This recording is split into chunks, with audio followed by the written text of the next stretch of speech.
utamanya Akhinal Mukarram Bapak Kiai Asrofi Sahibul Mahad yang saya muliakan dan saya ikuti fatwanya, juga kepada Kiai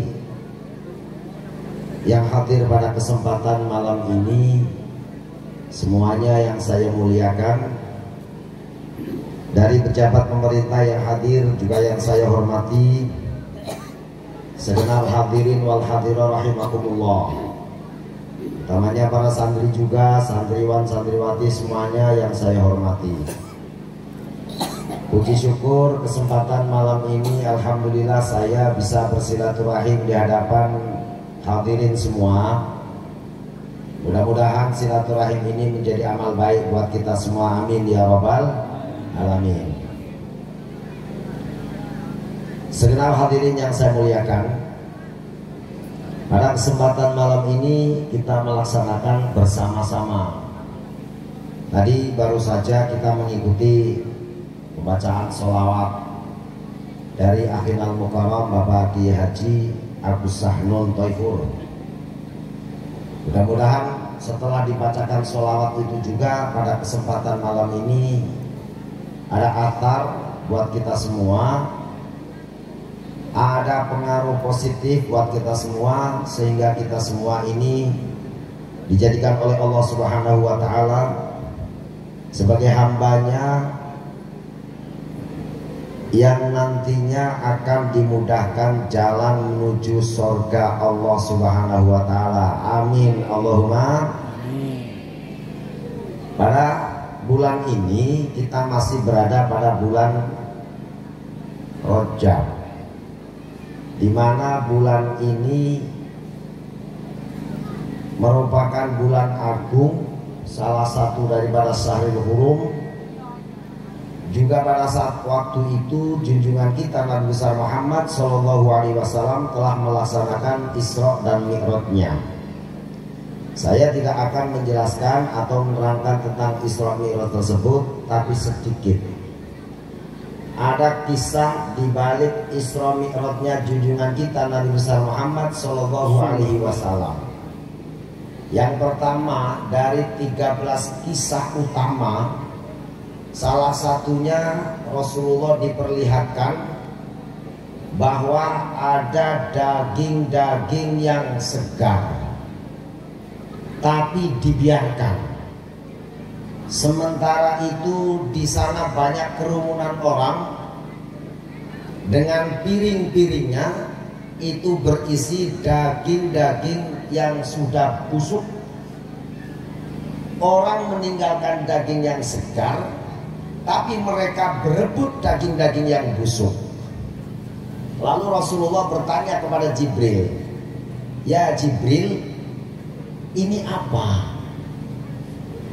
Kemudian malaikat Jibril menjawab, "Ini adalah gambaran dari umatmu ya Rasulullah, yang mana mereka memiliki, mereka tersedia barang-barang yang bagus, barang-barang yang halal, tapi mereka justru berebut barang yang haram." Sekarang ini kira-kira hal seperti ini sudah terjadi apa belum? Sudah terjadi, Pak. Kadang-kadang seorang pada rumah tangga, istrinya cantik, istrinya bagus, tapi dia berebut di luar yang bukan istrinya. Na'udzubillah min dzalik. Seorang kadang-kadang dia itu sudah ditakdirkan menjadi orang yang baik, rezekinya baik, tapi dia kurang terima, akhirnya dia berebut rezeki yang haram. Padahal kita semua tahu bahwa Rasulullah SAW pernah mengatakan, katanya, kullu lahmin nabatat bin syuhtin fannaru aula bih.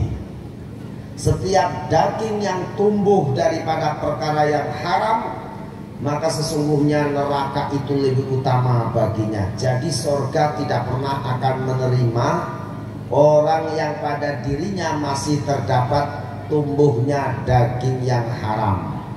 Tumbuhnya daging yang haram itu dari mana? Dari makanan yang haram. Makanan haram itu muncul dari mana? Dari kerja yang haram. Maka mudah-mudahan Allah lindungi kita semua dari perkara yang haram. Amin, Allahumma amin. Hadirin yang saya muliakan, bahwasanya dari kisah ini jelas sekali isyarat bahwa kita semua, satu, untuk berperilaku yang halal, yang kedua, untuk senantiasa mengkonsumsi yang halal. Ulama-ulama kita terdahulu bisa menjadi ulama yang top karena orang tua mereka itu betul-betul menjaga sikapnya dan juga menjaga makanannya. Ada satu kisah, itu terjadi pada Imam Malik bin Anas radhiyallahu taala anhu. Beliau seorang imam yang mana menjadi mujtahidin mutlak, menjadi imam di kota Madinah dan menjadi pendiri madhab Malikiyah. Sekaligus beliau adalah pengarang kitab Al-Muwatta. Beliau adalah guru imam kita, Imam Syafi'i radhiyallahu taala anhu. Ini gurunya. Zaman dahulu ini terdapat dua orang ya, pasangan suami istri. Ini ceritanya baru nikah. Setelah nikah mendapat waktu kurang lebih sekitar 9 bulan. Dan istrinya itu sudah mulai hamil usia 3 bulan. Masya Allah, ini suaminya pengantin baru ini harus melaksanakan tugas, ikut perang. Pada saat itu mengikuti pertempuran zaman khalifah ya, itu pertempuran antara orang Islam dan orang-orang non-muslim yang terjadi di daerah Cordoba, terjadi di daerah-daerah perluasan. Pada saat itu si suami ini dengan berat hati meninggalkan istrinya. Jadi istri lagi hamil usia 4 bulan, suaminya harus tugas berperang. Berangkatlah suami ini. Setelah suami ini berangkat pertempuran, selesai perang 3 bulan, mulai pasukan Islam pulang ke kota Madinah. Tapi ini Anas tidak kelihatan. Anas tidak kelihatan. Ditunggu lagi sampai 6 bulan, Anas tidak muncul. Ini sudah melahirkan. Imam Malik sudah terlahir, tapi bapaknya belum juga muncul. Ditanya semua yang ikut perang, apakah kamu ketemu sama suami saya? Jawabannya semuanya tidak. Tidak ada satupun dari teman-temannya yang tahu kemana Anas itu berada. Pada akhirnya ini si ibu ini Masya Allah dengan teguhnya bahwa saya adalah seorang istri, sekalipun suami saya tidak pulang, saya akan besarkan anak ini dengan kemampuan saya. Akhirnya anak ini dibesarkan. Masya Allah, anaknya Masya Allah cerdas luar biasa. Sehingga pada usia Imam Malik yang umur 15 tahun, beliau sudah didapuk untuk mengajar di Masjid Nabawi. Diangkat sebagai imam. Usianya baru 15 tahun. Sampai pada usia 20 tahun Imam Malik, ini bapaknya belum pulang. Tapi istri ini masih tetap menunggu kepulangan suaminya. Jadi tidak berprasangka kayak orang sekarang, ditinggal kerja merantau, tidak ada berita, alah paling suami sudah kawin lagi di sana, begitu. Akhirnya mengajukan rapat, jadilah bubar. Suatu saat suami pulang, ribut lagi kan. Ini Masya Allah seorang istri yang soleh. Dia itu dengan tulus, dan dia dengan doanya yang luar biasa. Ya Allah, saya bimbing, saya didik anak ini sendiri.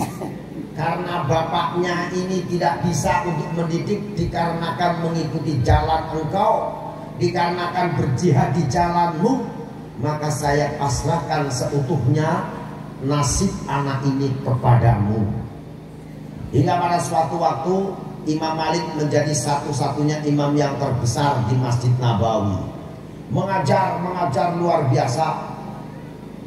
Pada satu waktu ada seorang Imam Anas ini datang pertama kali. Tradisi orang-orang yang di Madinah, kalau pertama kali datang pasti yang dituju masjid. Orang yang di Mekah kalau pertama kali datang yang dituju Masjidil Haram. Ini Imam Malik datang langsung masjid, kemudian ziarah kepada Rasulullah, kemudian dia kaget. Ini ada majlis luar biasa besarnya. Siapa gerangan yang ngajar? Akhirnya Imam Anas ini ikut hadir di majlis anaknya, tapi tidak tahu kalau itu anaknya. Anaknya juga tidak tahu kalau itu bapaknya. Akhirnya si bapak ini bergumam, ya Allah, betapa bahagianya orang tua yang memiliki anak seperti imam ini. Padahal dia anaknya. Dan dia membayangkan kalau dulu perkiraan anak saya lahir dengan selamat, mungkin orangnya sudah seusia ini.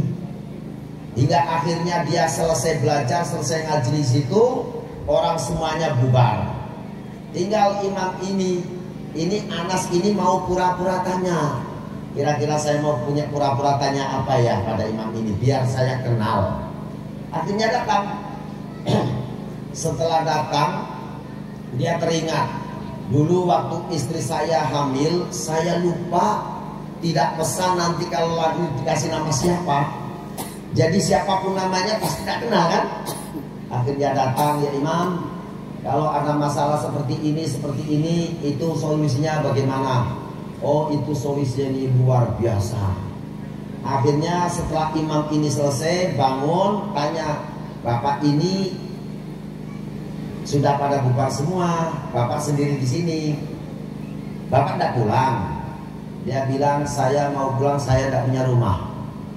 Oh, bapak tidak punya rumah? Iya, saya musafir. Udah, kalau begitu mari bapak ikut saya. Ikut saya, dibawa dia.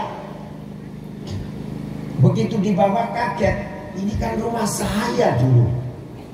Lucunya lagi, setelah sampai di rumahnya, dia dibawa ke kamar waktu pengantin baru. Langsung, bapak tidur di sini ya. Iya Pak Yai. Dia bingung. Ini kan kamar saya dulu dengan istri saya. Ini anak siapa? Dia nggak berani, karena apa? Nggak mungkin kalau itu anak saya. Kemudian suatu waktu pagi setelah bangun tidur, Imam Malik dipanggil oleh ibunya. Ya Malik, katanya ada tamu. Ini siapkan sarapan paginya. Dikeluarkan. Setelah dikeluarkan, ini Anas melihat, betul itu istri saya. Walaupun sudah berubah muka, berubah wajah, tapi ada tanda yang saya tidak pernah lupa. Tapi bagaimana saya mau ngomong? Sebab nanti kalau saya mau ngomong dikira ngaku-ngaku. Akhirnya setelah semuanya selesai, si bapak ini keluar. Setelah keluar, kemudian pamit sama imam ini. Ya imam, boleh apa enggak sekiranya saya sekedar menyapa kepada ibu anda? Oh, kalau sekedar menyapa silahkan pak, katanya. Silahkan. Akhirnya begitu sudah dekat, dia menyapa.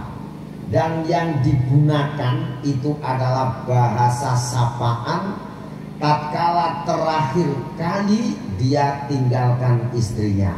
Apa katanya? Dia mengatakan, wahai istriku, saya titipkan engkau dan anakmu yang ada di kandungan kepada Allah Subhanahu wa ta'ala. Setelah bertemu dia bilang, wahai ibu, saya sekian puluh tahun yang lalu pernah menitipkan istri saya dan anak yang masih di kandungan kepada Allah Subhanahu wa ta'ala. Akan tetapi barangkali istri dan anak saya sekarang sudah tidak ada di sini lagi. Kemudian ibu ini lihat-lihat, ini Mas Anas ya, gitu. Ya, saya adalah Anas. Langsung begitu tahu dia adalah Anas, langsung ditanya, selama engkau pergi sudahkah engkau talak aku? Saya tidak pernah menjatuhkan talak. Demi Allah, saya telah menitipkan engkau dan anakmu kepada Allah, artinya saya ada di jalan Allah. Imam Malik ini lagi belum tahu, ini ibu, ini cerita apa katanya. Ya Malik katanya, ini adalah bapakmu. Ini luar biasa, paling enak gawe buat anak ditinggal jadi orang besar, ya kan Pak ya. Sekarang ini ditungguin dapat terus kan. Nah kalau ditinggal baru kalau ibunya solihah, tapi kalau ibunya nggak solihah parah kan. Nah ini karena apa? Masya Allah, kita ingat bahwa perilaku yang baik, perlakuan yang baik, amanah yang baik, Allah tidak pernah akan menyia-nyiakan terhadap kebaikan itu. Contoh daripada perbuatan yang baik. Sementara makanannya juga harus baik, sebab tidak pernah ada makanan yang haram masuk kepada kita kecuali itu akan menjadi masalah kita, baik di dunia ataupun nanti di akhirat. Mungkin di dunia tidak kena, tapi nanti di akhirat luar biasa kena. Ada satu orang namanya Imam Haramain Muhammad Al-Juwaini. Beliau itu kalau dalam pidato membawa pidatonya luar biasa, tapi biasanya di tengah-tengah dia akan gitu, sampai orang tahu semua. Orang tanya, ya Imam, kenapa Anda kalau pidato lagi luar biasa, kok pasti di tengah-tengahnya kena seperti itu? Apa jawabannya? Ini dulu ibu saya waktu menyusui saya. Pada saat itu ibu saya ini pergi. Saya masih bayi. Saya ini dititipkan pembantu. Nah, saat saya bangun, saya nangis luar biasa. Akhirnya pembantu ini bingung. Saking bingung, kebetulan tetangganya itu ada yang menyusui. Kemudian saya dibawa ke sana, suruh ikut nyusu tetangga. Ibu saya pulang marah, tapi saya sudah masuk air susu tetangga saya dan tidak pamitan sama suaminya. Akhirnya ini jadi masalah saya, nggak tahu mungkin sampai mati. Tapi saya bersyukur masalahnya di dunia saja. Padahal itu cuma air susu, coba. Imam Syafi'i pun sama. Imam Syafi'i itu suatu saat dia mengeluh. Dia memanggil ibunya, Bu. Ini Imam Syafi'i orang cerdas ya. Imam Syafi'i radhiyallahu taala anhu orang cerdas. Imam luar biasa. Sampai Imam Ahmad mengatakan, katanya Asy-Syafi'i kasyamsi lil ardi. Ilmu Syafi'i yang kasir fi jami'il ardi. Yang namanya Imam Syafi'i itu kedudukannya kayak matahari bagi bumi.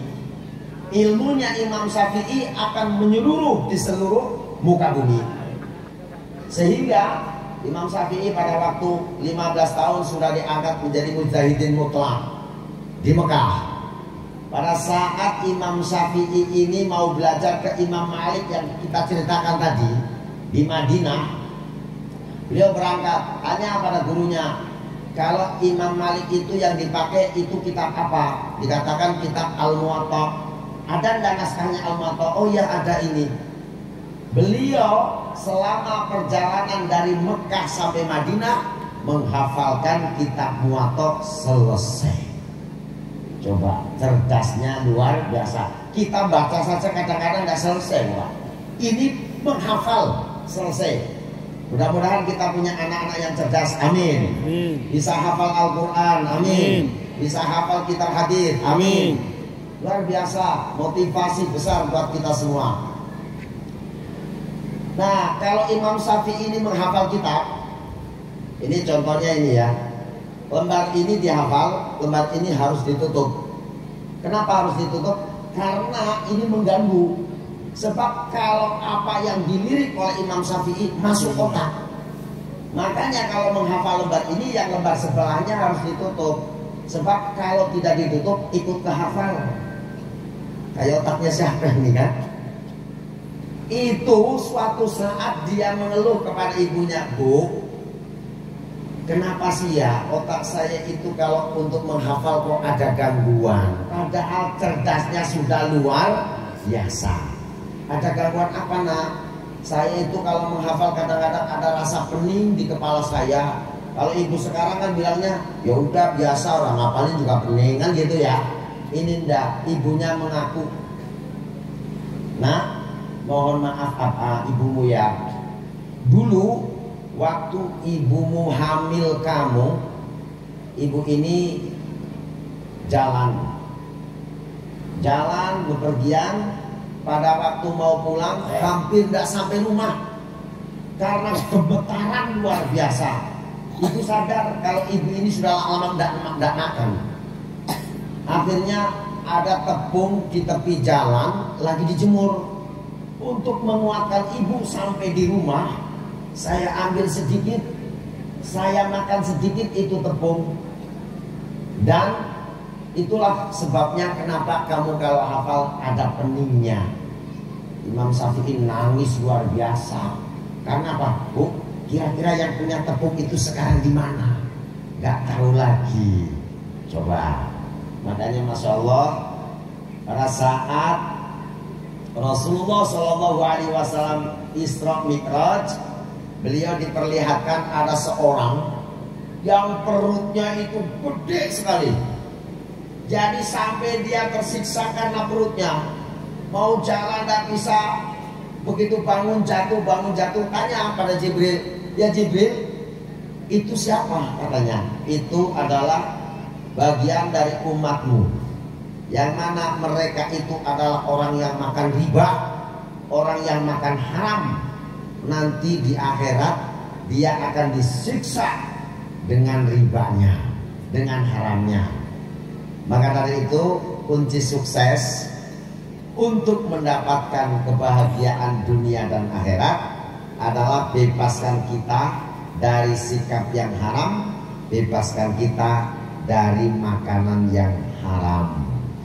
Ibaratnya dalam Al-Quran disebutkan waladina ya'kuluna riba, katanya dulman ya. Ada satu mengatakan barang siapa yang dia memakan riba secara zalim, maka sesungguhnya Allah akan menjadikan dia kepada siksa yang luar biasa.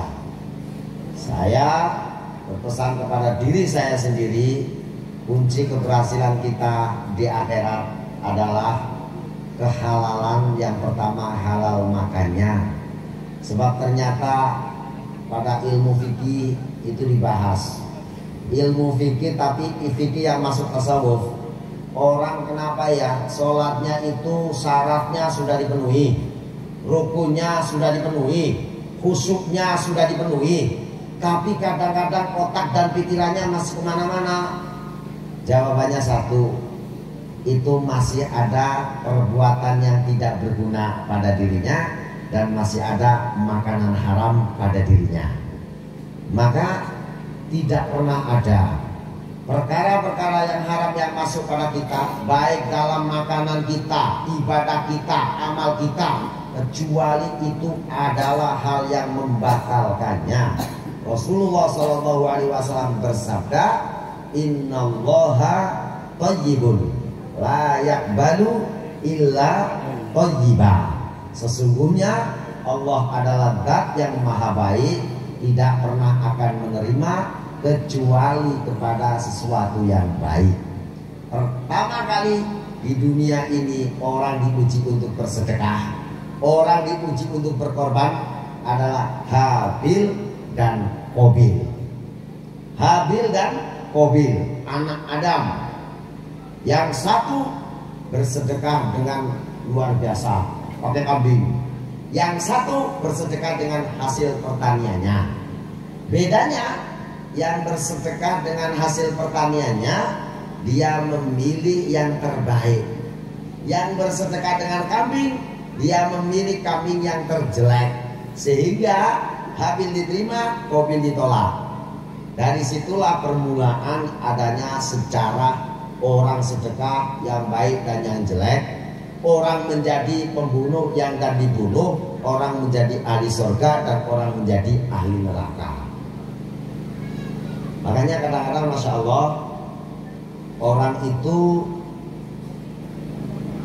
susah diajak bersedekah.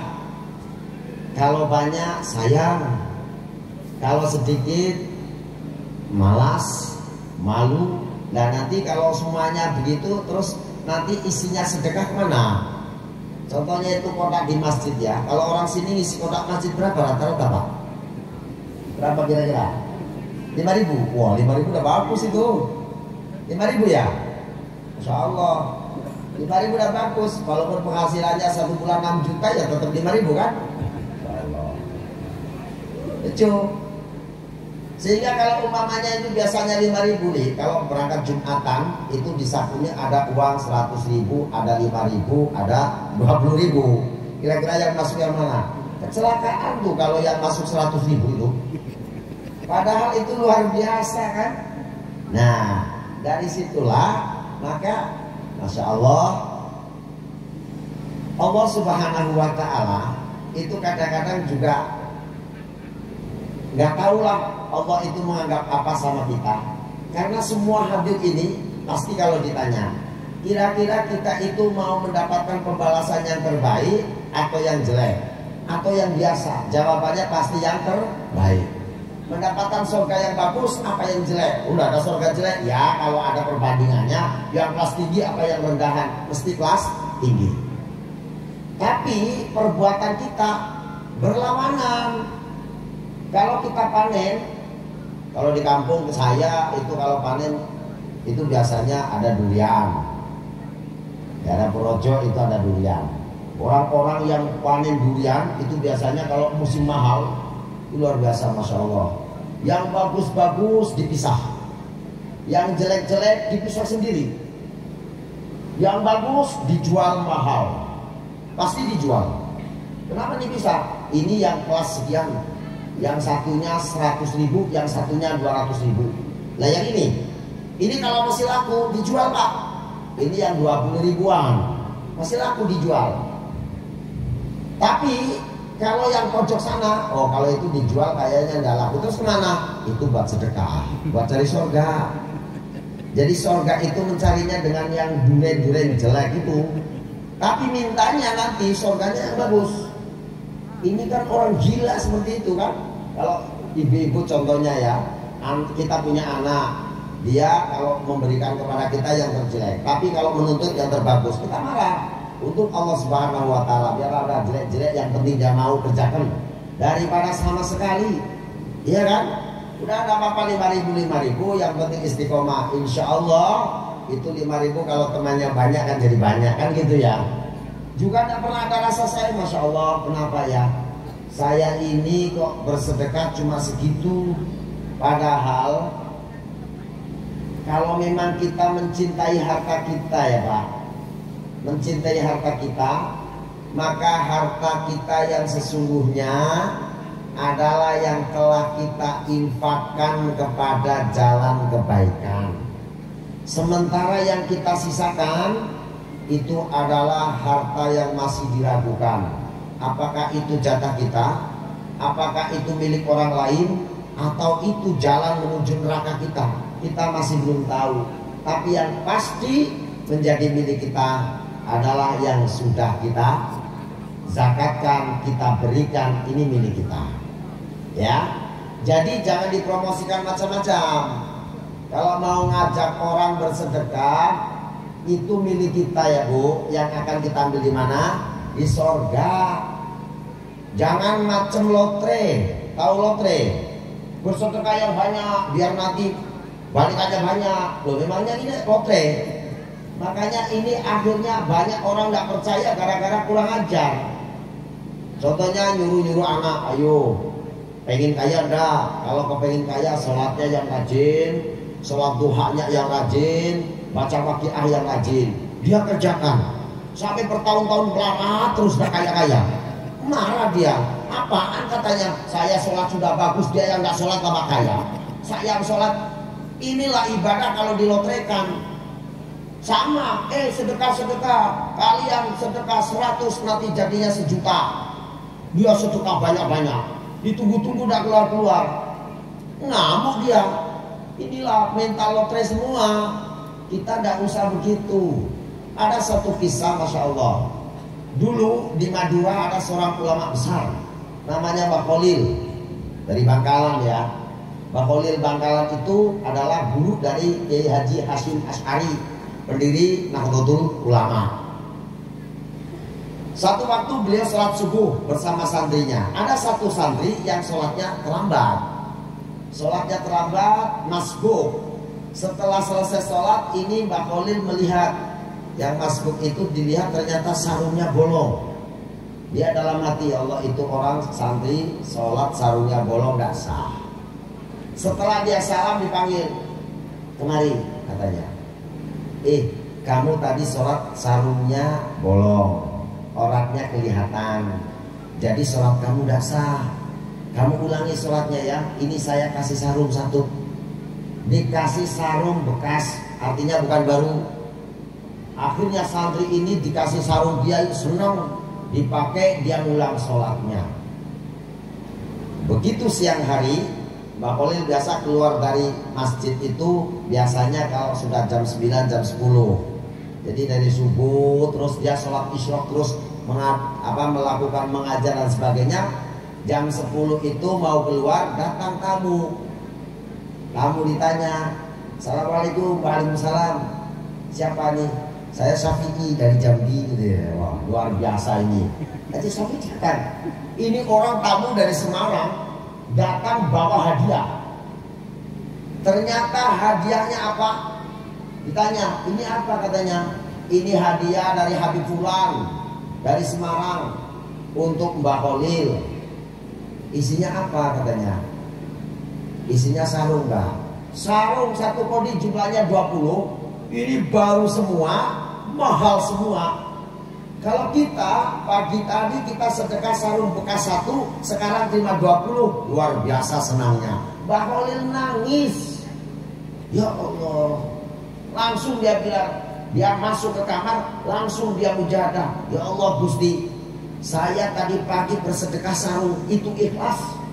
Saya tidak berharap, jangan engkau kembalikan pahala saya di dunia. Sebab kalau engkau kembalikan di dunia semua, nanti bagian saya di akhirat apa? Kalau sekarang kan terbalik, di dunia banyak-banyak biar tambah banyak, kan begitu ya? Luar biasa.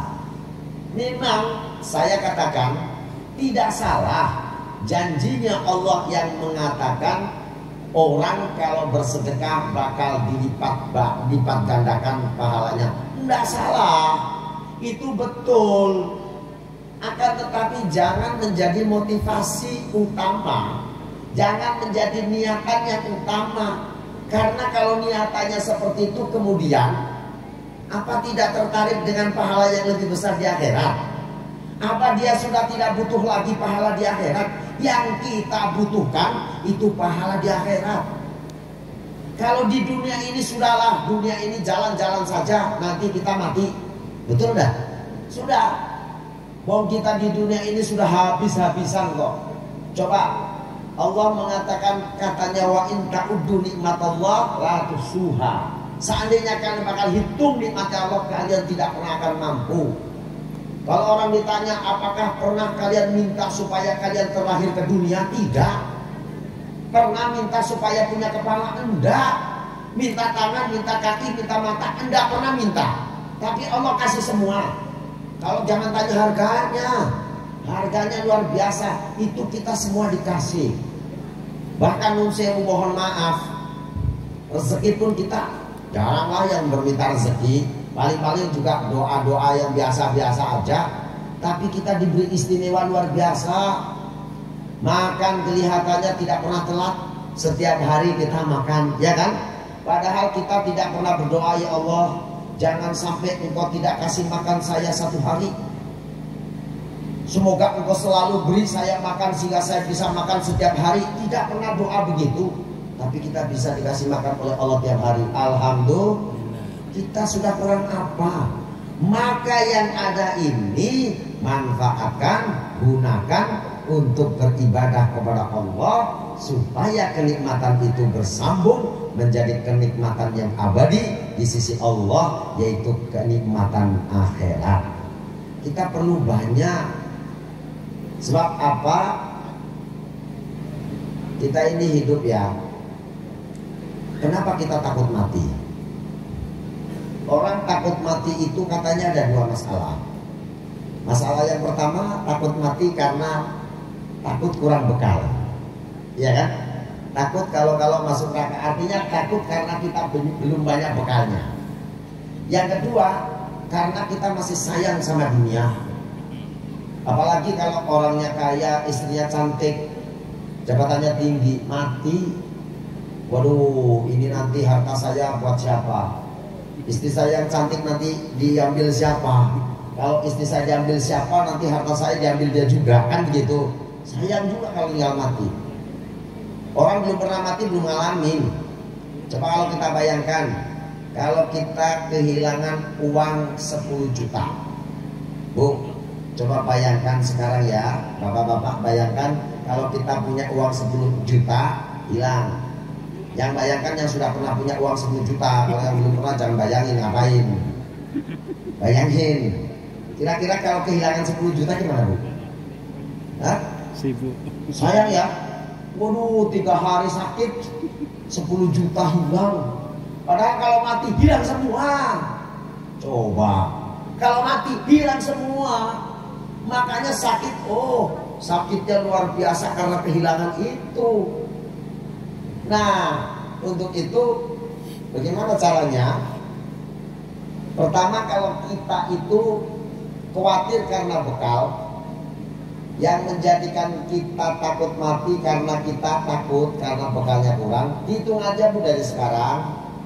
Contohnya begini Bu, kalau ibu mau ke Pulau Jawa, mau ke Jawa, kan tinggal dihitung kira-kira naik apa, biayanya berapa, di sana mau berapa hari, nanti mau tinggal di mana, kalau hotel yang mana, dihitunglah.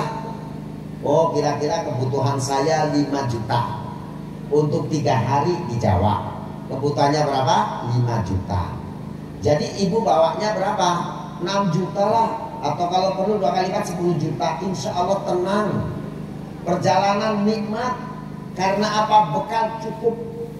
Nah, kalau kita mau mati, hitung aja. Sekarang kira-kira mau di akhirat mau berapa bulan? Hah? Mau berapa bulan nih? Ya tinggal hitung aja. Berapa bulan butuh amal berapa? Selamanya. Ya kalau selamanya ya sudah. Tidak ada waktu lagi kita untuk mengumpulkan bekal di dunia ini. Kalau kita habiskan usia kita untuk ibadah sekalipun masih kurang. Karena apa? Karena akhirat itu bukan berapa hari, bukan berapa bulan, bukan berapa tahun, tapi selama-lamanya. Butuh bekal berapa banyak, sebanyak-banyaknya. Kita melakukan amal, kita melakukan ibadah itu bukan semata-mata untuk mengumpulkan pahala, enggak. Tapi ada kata Rasul mengatakan niatul mukmin khairum min amaliha.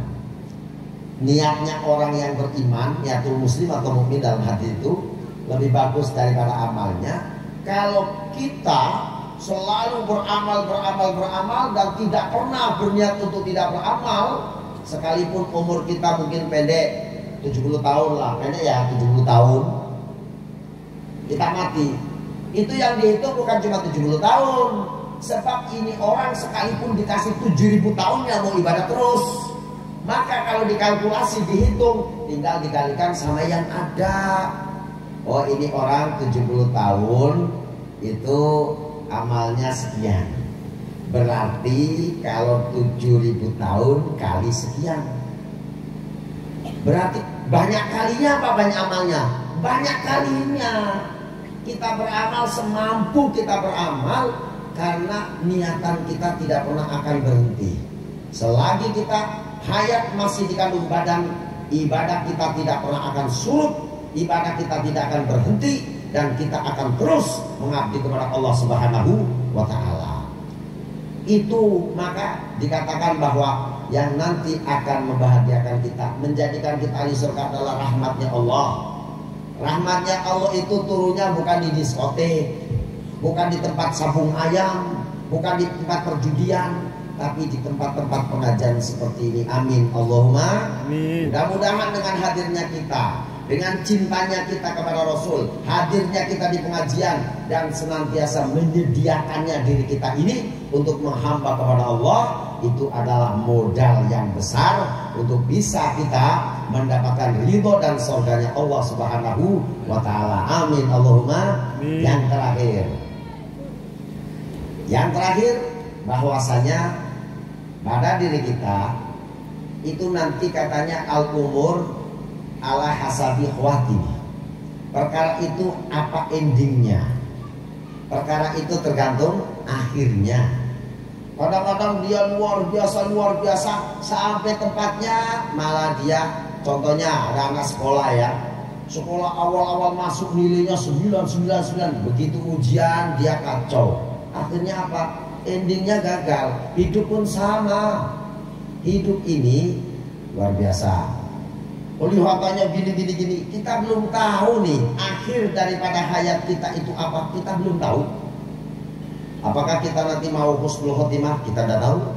Apakah kita itu mau su'ul khotimah? Kita tidak tahu.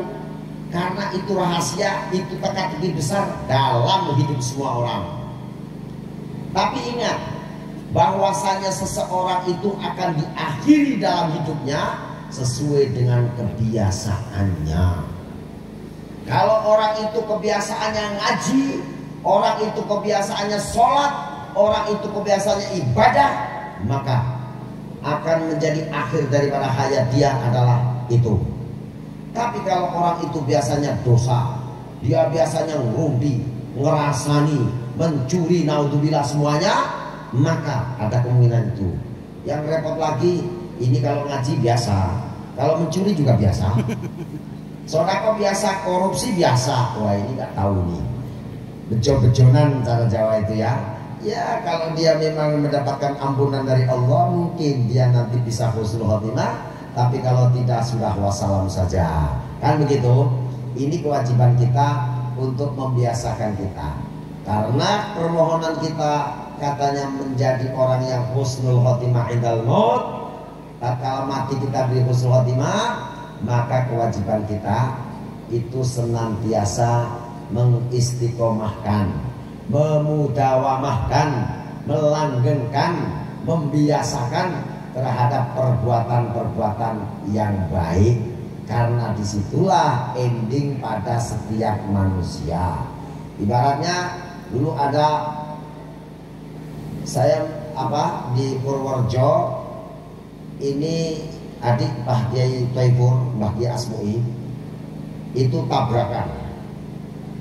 Jadi tabrakan, kebetulan lawan tabrakannya itu orang yang Masya Allah, ibaratnya nggak ngerti, dia sholat nggak ngerti apa. Begitu tabrakan, kedua-duanya itu tergelimpang. Mbah Kiai itu bilang, ya Allah, ya Allah, ya Allah. Terus sepanjang dia nggak tahu sadar, nggak tahu tidak, tapi yang terucap dari bibirnya itu dibawa ke ambulan. Yang satu ini udah anjing, Masya Allah, bahasa kaki empat keluar semua.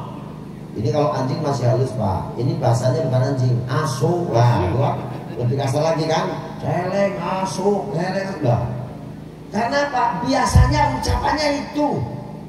Coba nanti orang yang mau mati itu tidak sadar, mau la ilaha illallah kah yang akhir diucapkan, atau mau adu biyung, alama juga nggak tahu kita. Yang terpenting apa yang biasa dia ucapkan, itulah yang akan muncul. Maka dari itu biasakan. Sebenarnya ibu-ibu, bapak-bapak ini juga biasalah. Orang kalau biasanya itu baik, dia kesana astagfirullahaladzim, kan begitu. Terkejut, refleksnya bunyinya begitu. Tapi kalau yang udah begitu kesandung apa-apa anjing kan gitu ya, ini lain-lain. Maka manusia ternyata akan diakhirkan sesuai dengan kebiasaannya. Mudah-mudahan kita mampu untuk membiasakan diri kita kepada kebiasaan yang baik, menjadikan aktivitas kehidupan kita aktivitas kehidupan yang baik. Maka jangan sampai lupa niatkan semua perkara-perkara aktivitas kita dengan niat ibadah. Pergi ke ladang, pergi ke kebun, kemana saja, ini sebenarnya ibadah yang luar biasa besarnya. Tapi orang tidak sadar, orang bekerja mencari nafkah itu hukumnya fardu ain. Hukumnya apa, Bu? Fardu ain. Pahalanya bukan sunnah, pahala wajib.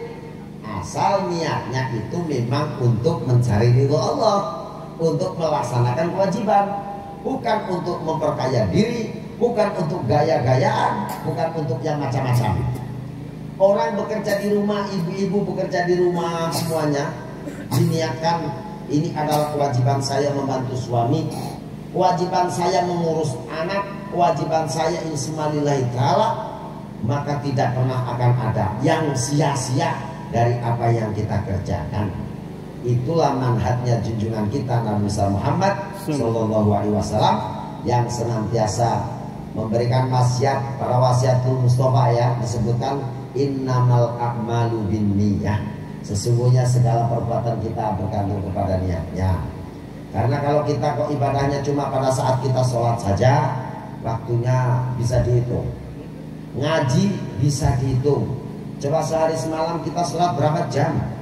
Sholat subuh 2 menit, sholat duhur 4 menit sudah kelamaan. Kalau dihitung 5 sholat ini kali 5 menit baru 25 menit. Itu sudah sholatnya orang hebat. Lah yang 24 jam yang lain kemana? Ya kan? Kita mau tidur, bismillah. Cara di kitab zuhud mengatakan wa'in lakin idza nawa bi aklihi kuwa di taatillahi lahu maqad nawa. Akan tetapi seseorang seandainya dia makan juga untuk berniat memperkuat ibadah dia, maka baginya adalah apa yang dia niatkan. Makan kita, tidur kita, istirahat kita, bekerja kita, coba mulai sekarang itu mari kita niatkan semuanya karena Allah ya. Insya Allah itu semua adalah nilai ibadah.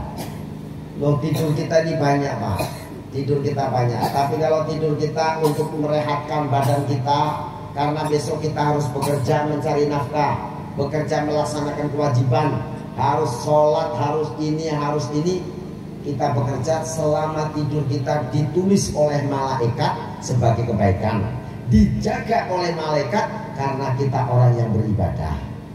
Seandainya tidak ada niat, maka sudah sia-sia semuanya.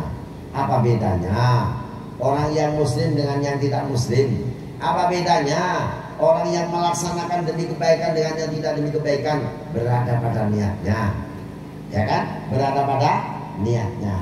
Maka inilah untuk mencari ending kita yang husnul khotimah adalah dengan membiasakan kita niat yang baik, pekerjaan-pekerjaan yang baik secara terus-menerus. Kosongkan kalau bisa, sepikan hidup kita ini dari perkara-perkara yang tidak baik, karena mengkhawatirkan kalau pas waktu itu justru Allah mentakdirkan untuk diambil nyawanya.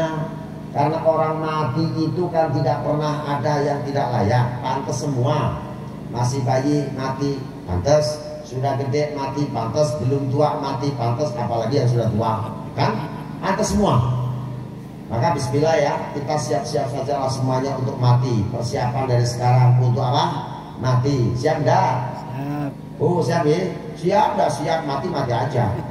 Yang selalu siap enggak mati-mati banyak. Yang enggak pernah siap teko-teko mati banyak. Maka lebih baik siap, ya kan? Para sahabat itu mengatakan nahnu qaumun nuhibbunal hayat kan nuhibbunal mamat. Kami adalah kelompok manusia yang cinta mati seperti kami cinta hidup. Wah, ini kalau ketemu dengan yang dicintai kan bahagia. Kenapa kita kalau mati kok sedih? Karena kita benci mati, karena kita takut mati. Ketemu sama yang dibenci, ketemu sama yang ditakuti, pasti sedih. Sudah mati katanya sakit, sedih pula luar biasa kan? maka janganlah sedih-sedih. Sudah, hadapi saja yang namanya mati, siapkan saja yang namanya mati. Mudah-mudahan matinya husnul khotimah. Amin Allahumma. Sekian yang bisa saya berikan, mudah-mudahan ada manfaatnya. Panjenengan semuanya capek karena tadi mengikuti salawatan 2 jam ya, tapi mudah-mudahan semuanya berkah ya. Dan semua kekurangan, kesalahan saya dari semua arah saya minta maaf yang sebesar-besarnya. Mari kita akhiri pertemuan ini dengan berdoa bersama-sama. Yang pertama, mudah-mudahan kita semua diberi sehat walafiat. Yang kedua, mudah-mudahan iman Islam kita senantiasa dijaga oleh Allah. Yang ketiga, anak keturunan kita semuanya menjadi orang yang soleh dan solehah. Rezeki kita menjadi berkah, anak-anak kita menjadi orang-orang yang barokah, yang bisa menjadi kita semua menjadi ahli Allah, ahli jannah. Dan mudah-mudahan kita semua meninggal dalam keadaan husnul khotimah.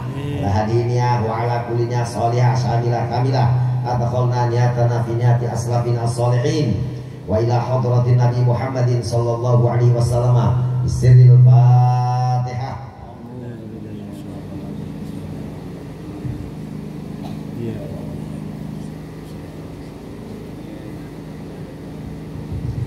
Alhamdulillahirabbil alamin. Allahumma shalli wa sallim ala sayyidina Muhammad wa ala ali sayyidina Muhammad sayyidil awwalina wal akhirina wa radhiyallahu ta'ala an ashabi Rasulillah ajma'in. Bismillahirrahmanirrahim. Alhamdulillahirabbil alamin.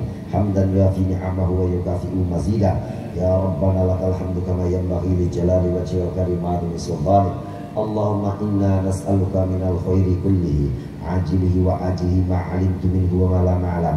Wa na'udzubika minasyarri kullihi ajilihi wa ajilihi ma 'alimtu minhu wa ma lam a'lam. Allahumma inna nas'aluka al-jannata wa ma yuqarribu ilaiha min qawlin wa 'amalin wa niyatin wa i'tiqadin. Wa na'udzubika minan nar wa ma yuqarribu ilaiha min qawlin wa 'amalin wa niyatin wa i'tiqadin.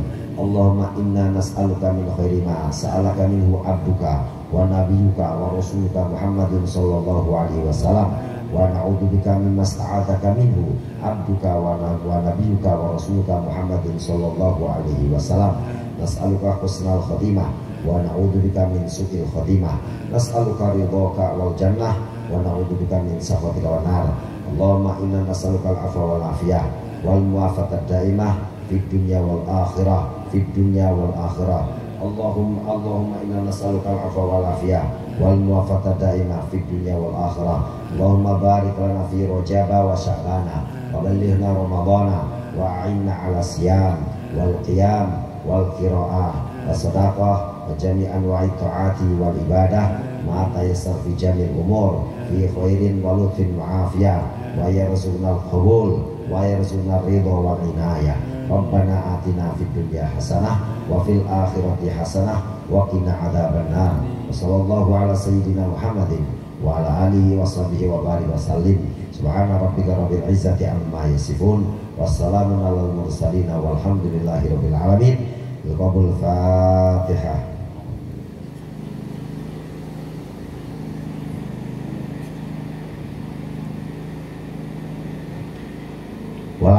Assalamualaikum warahmatullahi wabarakatuh.